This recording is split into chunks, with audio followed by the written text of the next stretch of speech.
Hello, everybody. Welcome to Sweetspot Safari.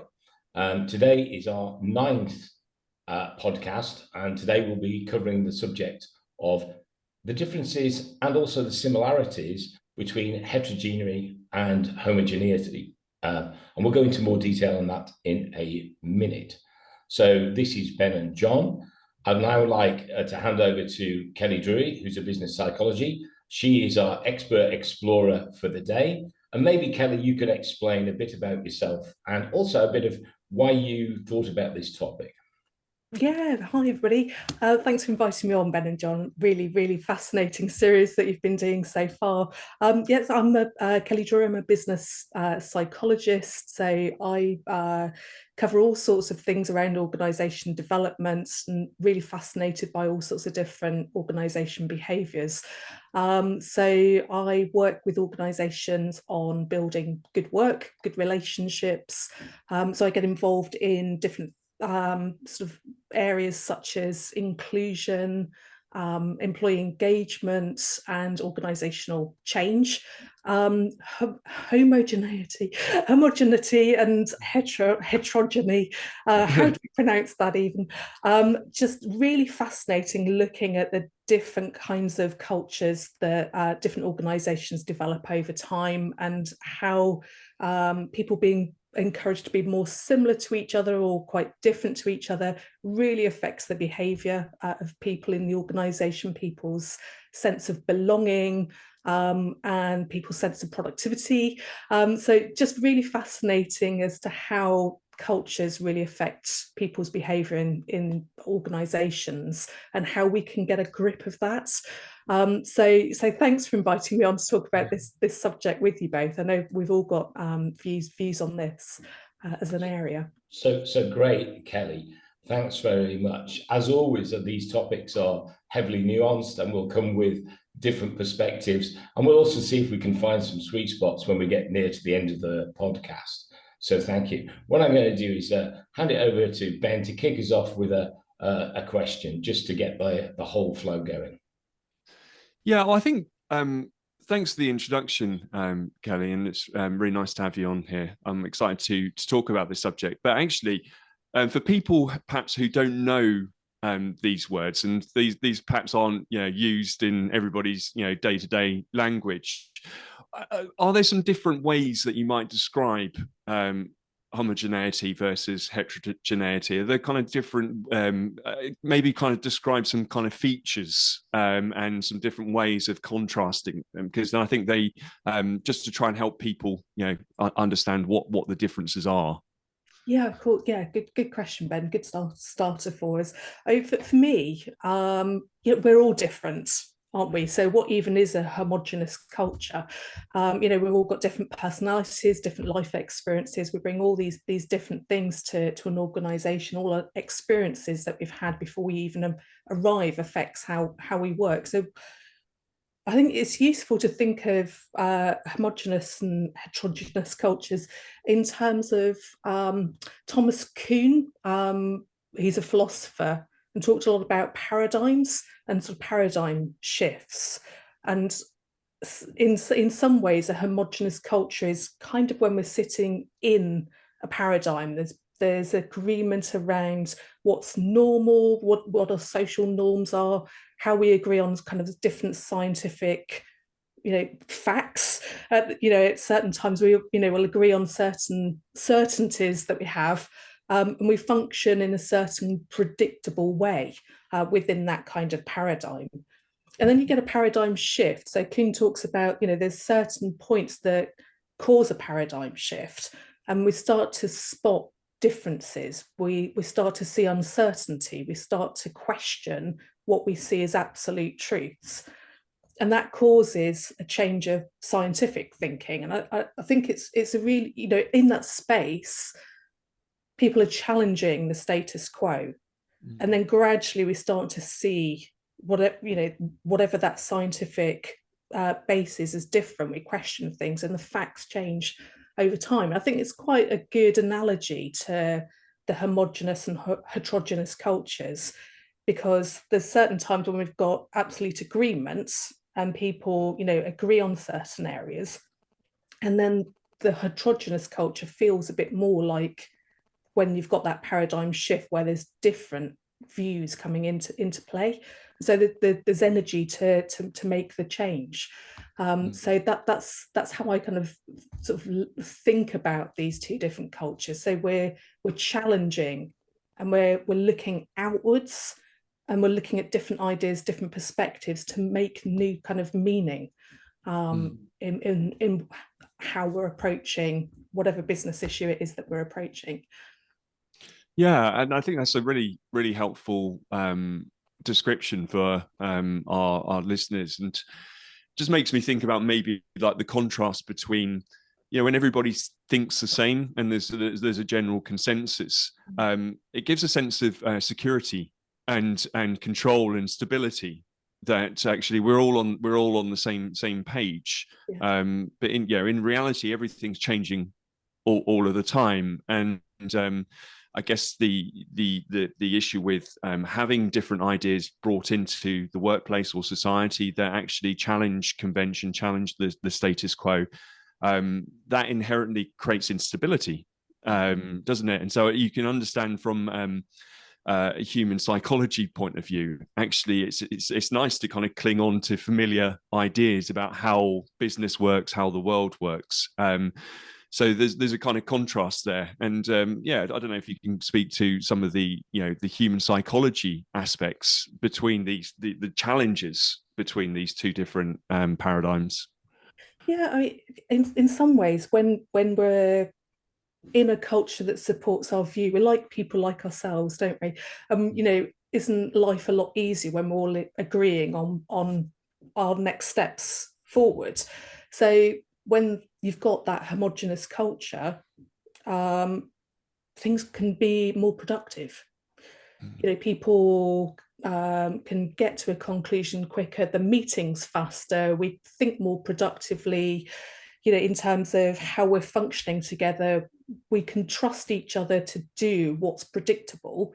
And so as a team, we're able to be in flow, because you're not having to check with each other quite so often. Whereas when you've got different views, you almost have to slow down and check in. And in some ways, you've got lower trust because you don't quite know what's going to happen. You've got different views. People are, sort of coming at things from different perspectives. There's more things that are uncertain, and so it's causing a slowdown. So naturally, I think in business, because pace is great, isn't it, for money? There's an incentive towards that shared thinking. You get groupthink as well here, don't you? In terms of people thinking a certain way, and that can be a really good thing for a team. You do. That's really interesting there, because it comes in onto some of the work that Daniel Kahneman's done. Thinking fast and slow. About cognitive bias as well, and groupthink. And I'm, being a man of a certain age, I wind back to my historical management training, and there was all this, understanding the difference between effectiveness and efficiency. And what you've described in the linearity is the efficiency, productive piece. But are we really being effective? Because are we working on the right things? Or, for instance, did we start working on the right thing, and because we've gone down a linear path and nobody's questioned it, of course, because in the interest of speed, then there's less questioning and the less challenge. Are we still on the right path? And maybe we're not, because, of course, the assumption is that the environment hasn't shifted, which is the other thing. The dynamic environment we're in nowadays is you have to assume everything's changing. So this whole linearity thing is probably not serving us at all, because we need to be self-aware enough to go and check in and make sure we are on the right path. I look in my own historical career in chemical engineering, when we were looking at process safety, the biggest problem was what we call management of change and creep. And that was whereby you thought you were in the same place because you were following a path, but in reality, little micro changes had happened, but you chose to ignore them because you were on that path. And it's the cumulative effect of those micro changes can actually cause you all sorts of problems, and in the case of some of the industrial accidents, have massive catastrophic effects. I won't bore people with it now, but the shuttle disaster being one of them, and a few other famous incidents and stuff. So I'd be interested to hear what you think about this this position, and particularly, again, I suppose a follow-on question is, we've talked about conformity and consistency, and then non-conformity and challenge. Do you think people are equipped, right? Because, from a psychology point of view, to actually know whether they are in a conformist environment or in a more diverse, a more challenging environment? Because that's the first thing. Is rule number one is, you have to be aware of where you are. Does that make sense, Kelly? It does, yeah, it does. And there's a lot here about, sort of awareness of what's needed for whatever it is that you're facing at that particular point of time, isn't it?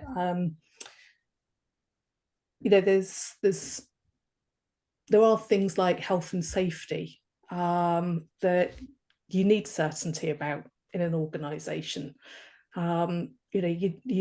It's valuable for people to be predictable. It's valuable to have processes that you need to absolutely follow to make sure that you've got a safe environment. And there's other aspects of the organization where you need to be ready to respond to whatever's coming in to the organization. So to me, the organizations that can dance essentially between the two, in terms of working with the certainty and working with the uncertainty, is really an important part of that management or the leadership skill, and actually inside any team as well, to know what you're facing at a particular point of time, what's needed for that situation. And sometimes I think there's something here about when people feel a certain amount of stress in whatever the environment is that they're in. That's a sign that perhaps you're not working in that space. So on a personal level, it might be that that you're feeling stressed because things are going too slowly, and things are predictable. And you kind of think, okay, can we just pick up the pace on this, get through this meeting? We know where this is going. Thanks very much. And at other times, being forced into quite a difficult decision because things are uncertain, things are complex. And today, there's so much uncertainty nearly all the time for us, John, isn't there? There's a need sometimes to slow down and think through, like you say, that's that fast and slow thinking that we need to kind of shift between at times. Yeah, and I think I just want to pick up on the point about the health and safety piece, and you mentioned that there, John, and I think that you built on it, Kelly. That this is health and safety on the one hand, is kind of really useful for industrial locations and construction sites, and actually there wasn't a great deal of attention paid to health and safety in generations past. We quite often overcorrect, I think, and it's part of human nature when we start to systematize things that maybe we overcorrect. And the implicit thing with health and safety is that it starts to feel that everything is unsafe and every person is unsafe, and then that for me then almost stops people speaking out, taking risks, taking chances, and these are essential to things like entrepreneurship, innovation, to critical thinking, and whatnot. So but then at the same time, health and safety actually maybe kind of reduces stress in other ways, as well, because actually people don't feel like their livelihoods and their kind of lives are at risk day to day in the workplace. So again, there's a balance there to be had. There is, while you're just describing that, Ben, it's just making me think about Daniel Goleman, and he talks about all sorts of different leadership styles in an organization, and there's at one end, that he talks about kind of having directive leadership and how that's really well suited to sort of under pressure, crisis type of leadership, or where the organisation's needing to go through some kind of turnaround. They need some urgent action. They need to get on with making some changes, and the behaviour of leaders to fit that kind of situation is more directive and authoritative. And then at the other end of the spectrum of styles, there's a much more kind of, let's get through this together, let's build some consensus about how we're going to go through whatever change it is that we're doing. People are much more involved. There's shared kind of sort of meaning, there's shared understanding of how to go through the change, but it just takes so much longer to do, but it's much more effective permanent change of behavior. So there's different things needed at different times there in terms of how leaders function. And we've all got a natural inclination towards one particular style based on our previous experiences. But to be effective, a leader will adapt to those different situations. So to paraphrase that a bit, if I can, while it's in my mind, you've talked about that in terms of leadership, in terms of the leadership styles. But if you look at it from an organizational point of view, there's almost a parallel there between what they glibly call potentially evolution and revolution, right?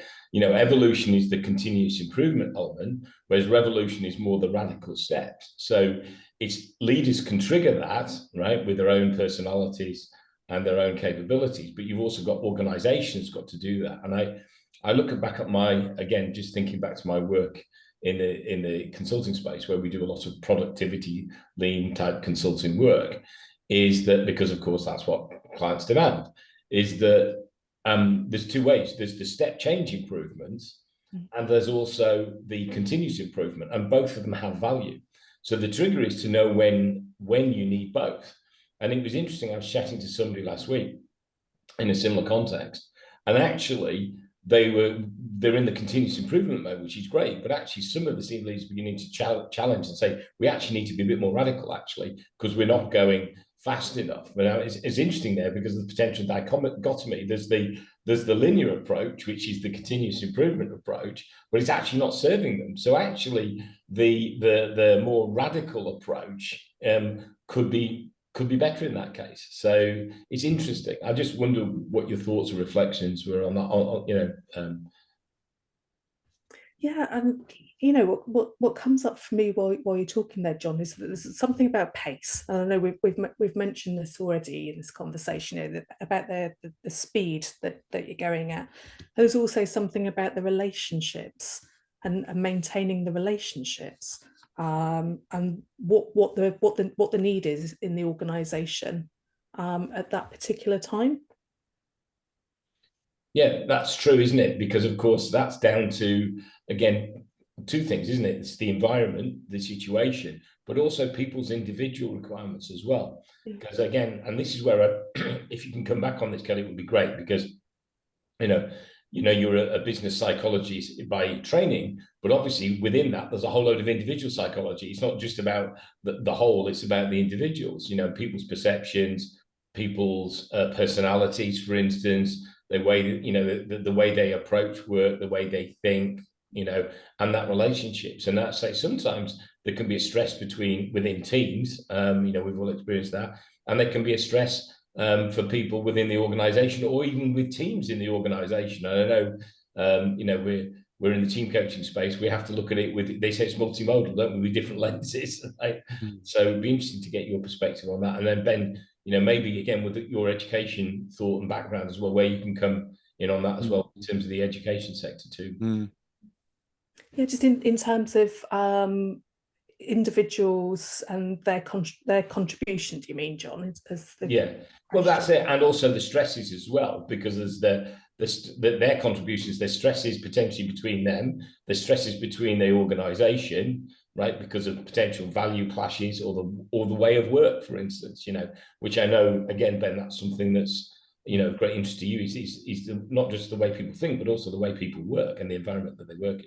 Yeah, I think this is something that is just really fascinating, because I think there's been quite a lot of change in this space in the last 2 or 3 years, hasn't there, with such a shift towards hybrid working now. We our attitude towards work and the workplace has changed. And where we've been working remotely, well, lots of people have been working remotely for a long time. So what's changed there in the last few years hasn't been that we're all working from home. What's changed is our social connection to each other. And it's the social parts of the organizations that have changed in the last few years. And our relationship with our idea of what work and the workplace is for us is what's really shifted in the last 2 or 3 years. I mean, I've been doing some research recently that's published, just looking at the shift in power dynamics in the organisation. So where people are working remotely, and it's been enforced change, wasn't it, at the start of the pandemic? You know, the people have been shown themselves to be, you know, trustworthy to get on with work at home, work remotely, connect with each other remotely.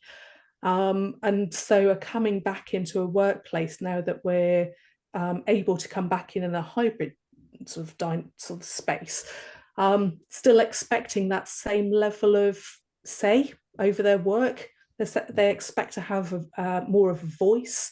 I mean, this vast generalization obviously is very different in different industries and different particular organizations, but broadly speaking, our collective attitude towards work and going to a workplace has changed. And the impact of that is on how we function socially with each other, how we build on ideas together, how we create meaning together. And one of the key challenges that I see at the moment is this idea of organizational learning that we've evolved with a shared understanding about how we will go about do things. New people come into the organization, and there's so much social learning, how we absorb, how to go about a particular job. So, in a professional service organization, you follow, the people that are more senior to you. You absorb their way of working, and there's a lot that we learn socially. Yet now that we're working remotely, and lots of older workers are working more remotely than others, it's just interesting just to see what the impact's going to be on people that are in their 20s. How do I learn to function in this particular industry that I'm in? I mean, Ben, for you, I mean, you've got a background in sort of education. I was just wondering what your thoughts were about that at the moment, about the impact on young workers.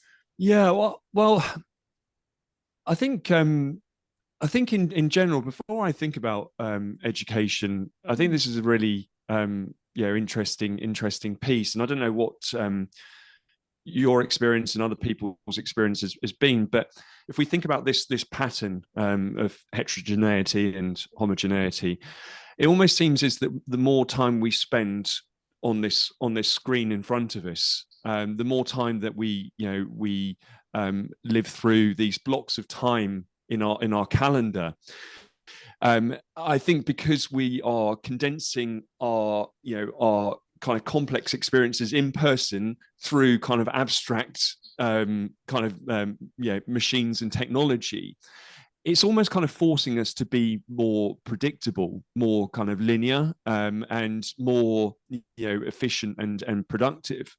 And so, like, one of the ways of trying to get hybrid working to kind of be the best of both worlds is to not confuse both things. So actually, maybe we should be using digital tools like Zoom, which we're on, like email, like other productivity apps, for doing very functional, productive things, but actually really making the effort that when we're actually with each other, that we're sharing ideas, almost the kind of the office as a campfire, that we're kind of going in and sharing stories, and actually we're doing creative challenges, and we're doing things which really challenge our perceptions, and actually kind of really focus on different aspects of what work is, whether it's creativity, creating value, and so on.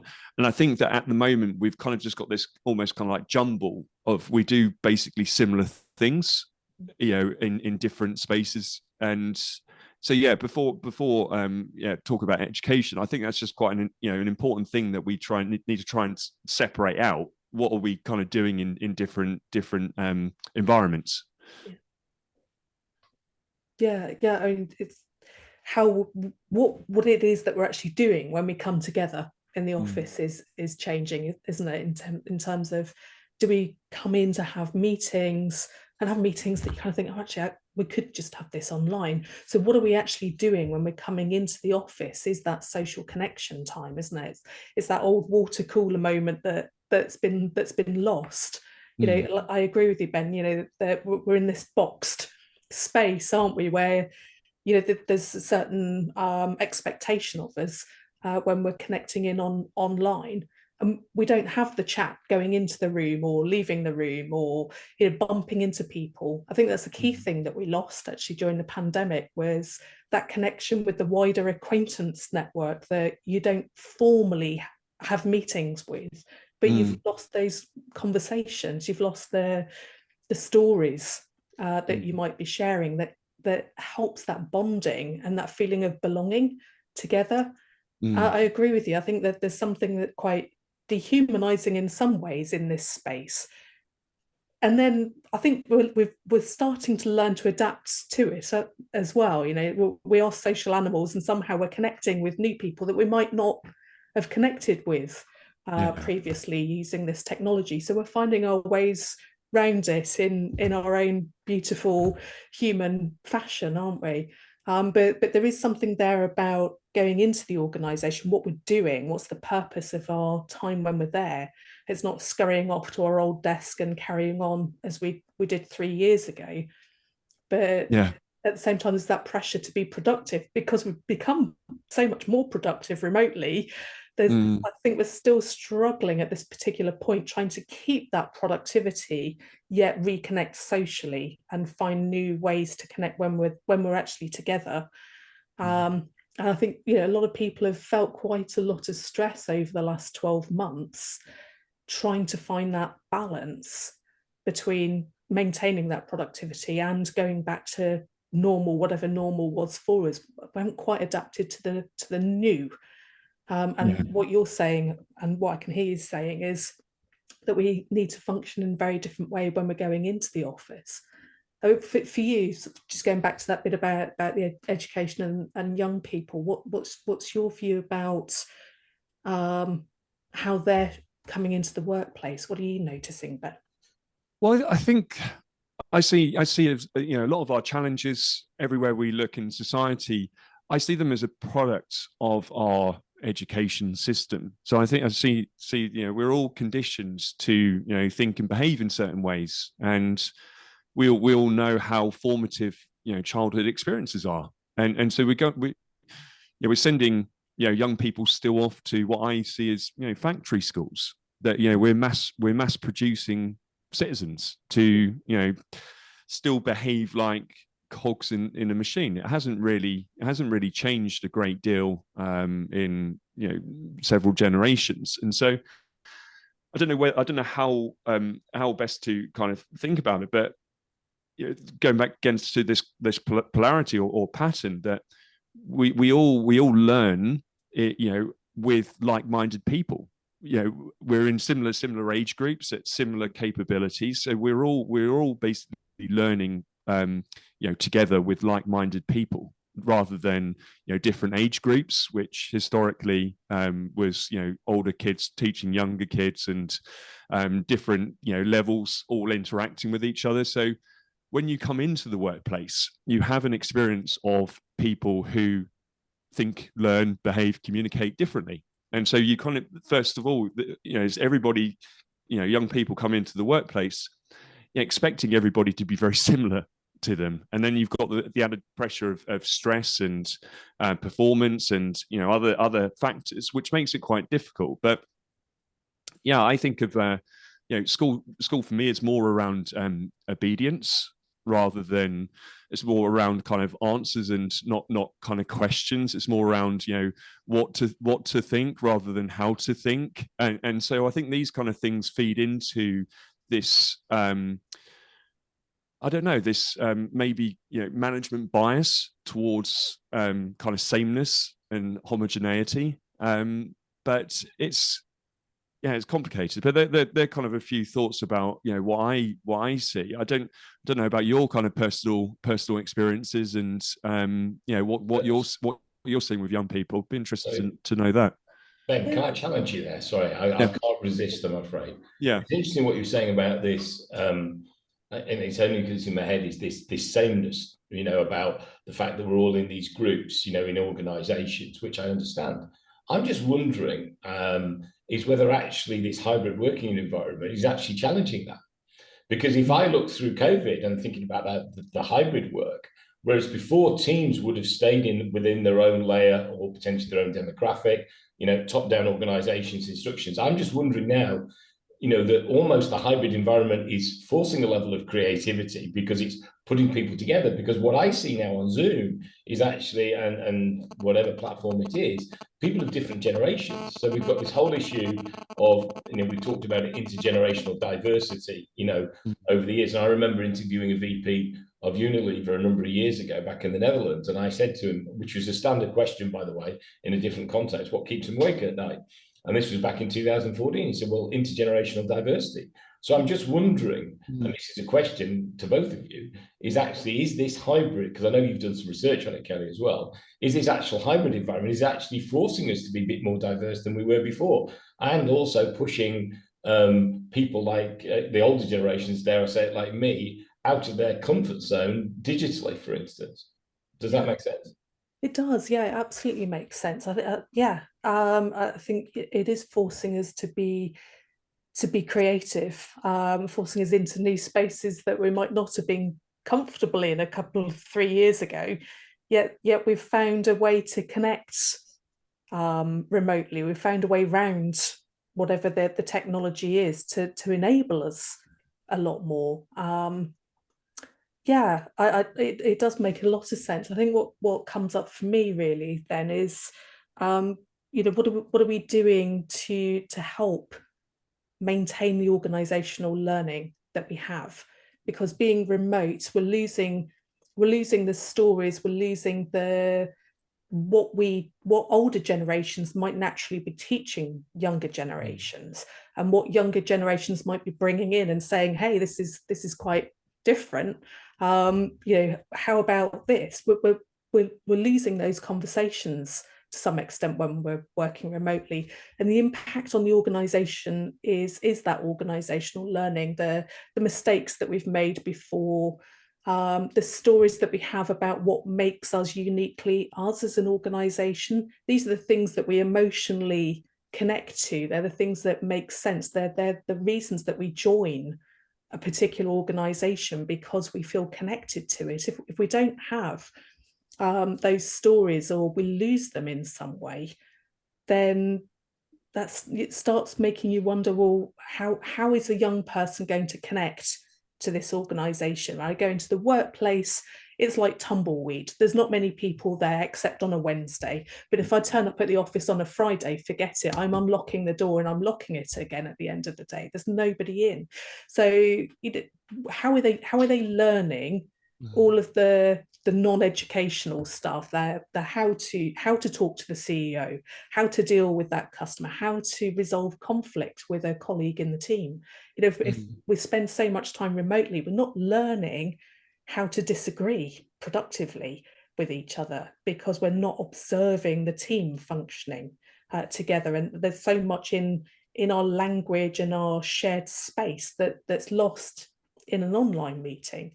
So that there's something there about what younger people are connecting to, and I think employers are going to find that increasingly difficult to retain people, because they don't have that emotional bond as much. So that's something I think team leaders and leaders generally, it's useful to think how they are doing that, how they're making that connection with people, because there's a high risk of it disappearing. So I mean, it sounds to me as though, Kelly, there's an opportunity, I think, there for leaders and organizations to be a bit more radical, move to the revolution rather than the evolution. Because I remember probably 5 years back before COVID, one of the leading lights was in London was EY with reverse mentoring, which was a very, very powerful and arguably paradoxical, because potentially you're force fitting something, where this whole idea of the young mentoring the old, whereas the traditional paradigm was the old mentored the young. As you say, how do you talk to the CEO would be one, but how do you work in a different social environment, how to work in a digital environment, how to see the different social cues, which the younger generation could teach the older generation. So I think there is an opportunity to do that, possibly in a way that doesn't seem force fitted, and maybe there's traditionally those relationships have been one-to-one and private, because it's deeply personal. Maybe we can do it in a more group space now, because if we there's a lot of talk about psychological safety we all talk about these days. If we can create that secure space and the psychological safety, maybe we could do a bit of reverse mentoring, maybe we could do a bit of group work between different generations, to get things moving a bit and make those social connections that you describe are being challenged at the moment. Yeah, and I think we probably have to be a lot more intentional about it, because we all know that we're creatures of habit, and we quite often take the path of least resistance, and so a lot of these things are difficult, for all, for young people and old people, for everybody. So I think the longer that we pretend these things aren't a problem and we don't address them then head on, the harder it is to actually do these things. And really, in reality, COVID and the fallout from it was a really a good opportunity to properly rethink what happens and how we relate, and because everybody going into the open plan office 5 days a week wasn't really effective. But I don't see that there's also lots of things which we could do better now. And so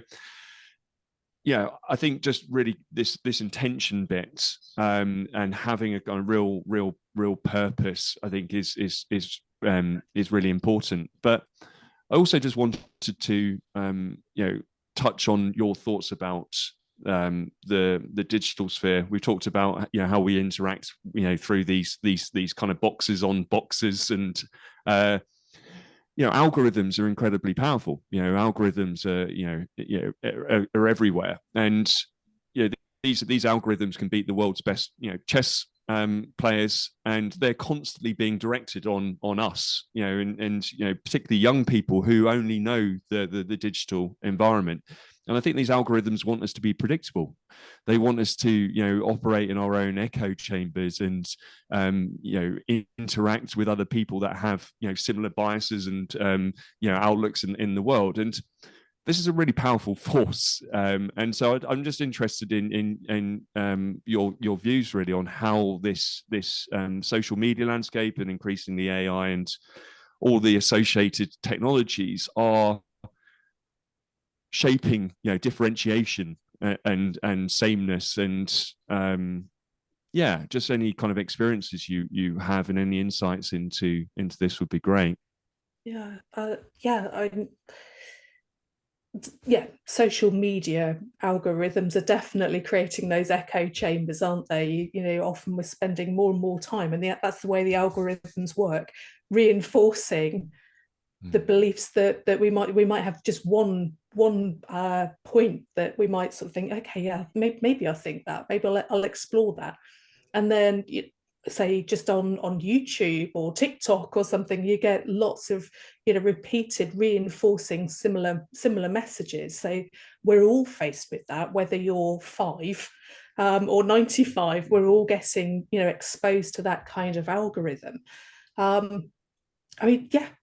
So we don't see alternate views, and it just sort of reinforces constantly that our view is the main view. And you can see the impact of that socially and politically, can't you, in terms of any of our experiences in the UK, and trying to navigate our way through the whole Brexit sort of debate several years ago. You can see it in US politics, and you can also see it at an organisation level. You can start to see an organisation's beliefs working in that way as well. Perhaps that has been present for a long time, that you come into a certain culture, you get certain jargon, you get certain outlook on how to go about the business that you do. There's best ways of doing things in the organization. You've got management charters about how to do things. You get rewarded for certain values, certain behaviors,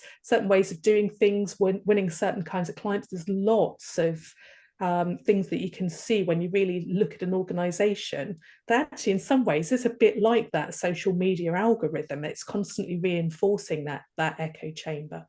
So yeah, it's just really fascinating as to how long actually this has really been going on. We're just seeing it a different way because it's so visible on technology. I mean, John, what are your thoughts? Yeah, it was really interesting that you brought in the thing about values, which is something that's really dear to me. And I spend a lot of time working both in the coaching and consulting space about this whole pressure of aligning business values, organizational values with individual values, and there's an argument that actually having some stress in there is a good thing. But traditionally, it was always the case of trying to get the match, because I know organizations have really struggled when there's misalignment, and maybe it's the interpretation of values. But one thing I find quite powerful, I know when I've been mentoring people, and it's usually we get to this point is when they're really struggling because there is a stress between an individual and an organization. There was a wonderful survey that I found about years and years ago, and it's still valid today, about career orientations, which can link to values. So it's very simple. They have 5 orientations. So getting ahead is the first one, which is your traditional, I want to get up the organization, I want to deliver value, but I also want to be recognized, through status, whatever way that will be. That's one. Getting secure is at the other end, where people at a certain age, or at a time when they're getting married or having children, they want job security. So that's really powerful. So those 2. And then the other 3 was quite interesting. Is one is getting free, which is freedom to operate. Yeah. One is getting balance, which work-life balance. We've all been talking about that in the hybrid environment and even before that.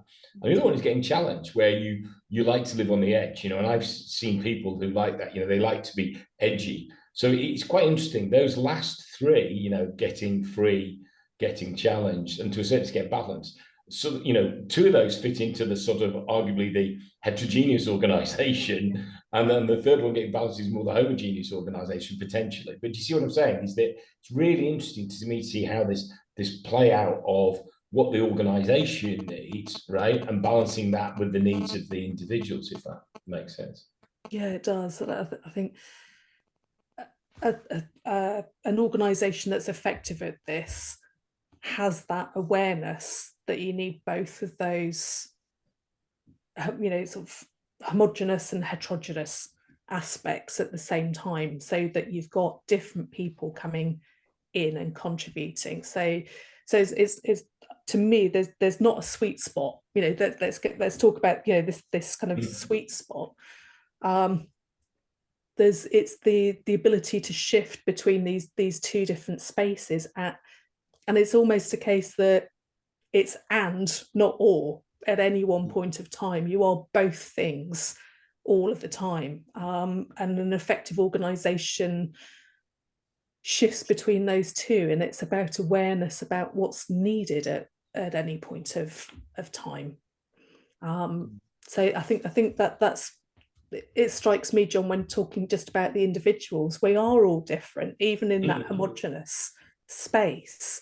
So what we emotionally connect to, it can often be something very peculiar and unique about an organization, and there's a brand that we connect to emotionally as well. So it's the quirkiness of it often in an organization that endears us to it, and it's the quirky, the different, not the average standard expectation. It's the maverick manager that works the way around the system. It's the thing that we get that's different here to elsewhere. There's always something that kind of hooks us in, and that's where the emotional connection comes in. It's something that's different there, yet people at the same time like certainty, like consistency. We like to know what we're getting when we're buying in a market, as well as what we're investing in as in and employing. kind of Yeah. context as well. So just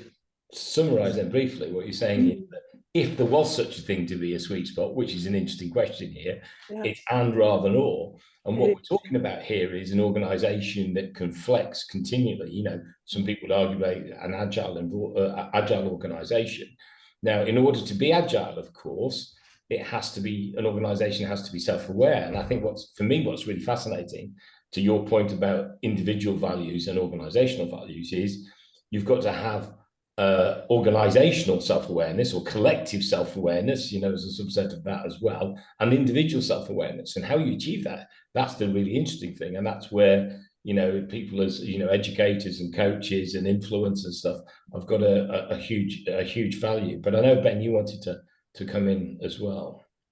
Yeah, I think and the kind of the both rather than the, you know, either or idea is interesting, because I think it plays into something which I, you know, constantly think about is, you know, humans versus, you know, technology. And we you know, I think in some ways that we've become more technology or machine like, which is basically, you know, I think one of the things why we fear it. And actually there's this need, when I think of, you know, machines, you know, want to be predictable, they can run 24/7, and, you know, humans are unpredictable. We're different. And so I think that what we need to do is try to kind of blend.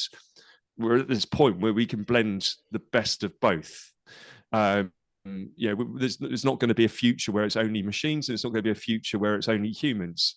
We are at this point where actually there's an opportunity to bring together in this kind of both and approach, where actually we can try and have the best of both worlds. And there's always going to be trade-offs. And I think then flipping that into a you know, an organizational viewpoint, we've very much, you know, in the tail end of the organization as a machine kind of model, the way that we think about it. The opposite, or maybe a complementary view, is organization as an organism, which is, you know, kind of living, adapting, kind of shaping and responding to the kind of context and environment. But I don't think that's either or either. And I think that there's a kind of, you know, best of, you know, organization as a machine, consistency and productivity, but also as a living organism as well, which is adapting to change. And so I do like that both and approach.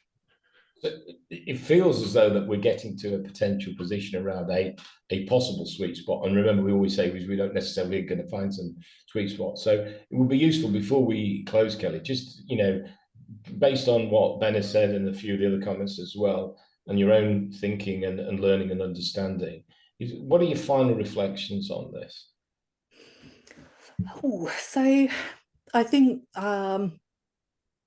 you know, if we're talking about sort of diversity and inclusion in an organisation, which was, you know, a thread, I think, somewhere going through the whole of this conversation, I think what strikes me is that you need both. I know we kind of label them both together, but they're actually two quite different things. Diversity is looking out, inclusion's creating belonging and bringing people in, and they're actually sort of two different pools, and we need both. And it depends on the pace that we need to go, the relationships that we need to have, and if we're in the wrong space, if we're, you know, trying to go too fast when we need to slow down, that's when we can physically experience stress. So that there's something in our bodies that is intelligent to when we're in the wrong space.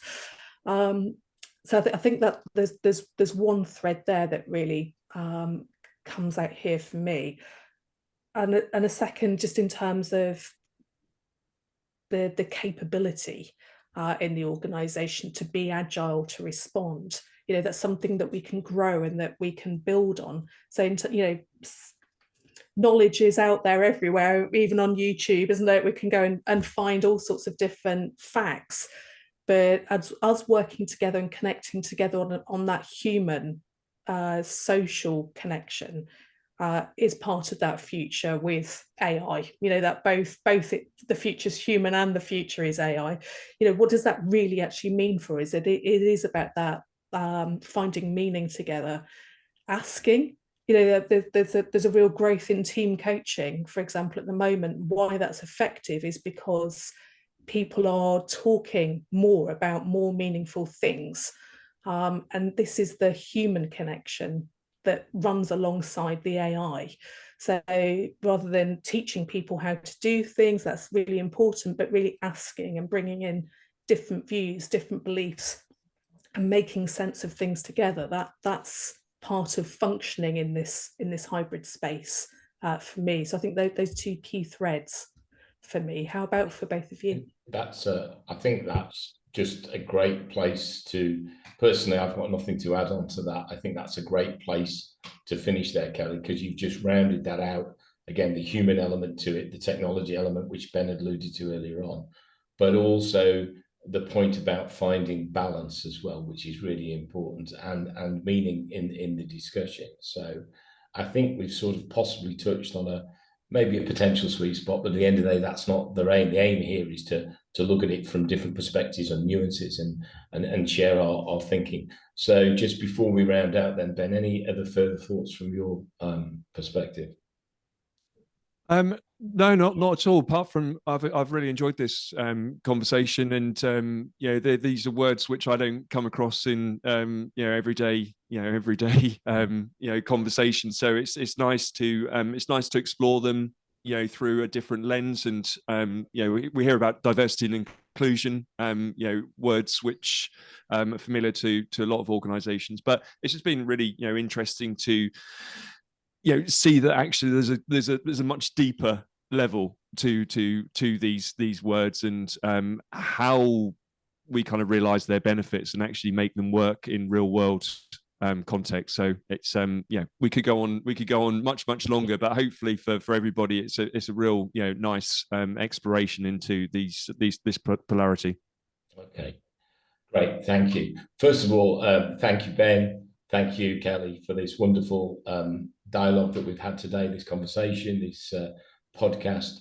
So I would urge everybody to follow us as well if they can on YouTube. It's Sweetspot Safari is our YouTube channel. If you want to reach out to us and you've got some interest and thoughts and some reflections, you can email us at sweetspotsafari@gmail.com. And thanks again, everybody. Thanks, Kelly. Thanks, Ben. I look forward to our next Sweetspot Safari podcast. Thank you. Thank you. Thank you.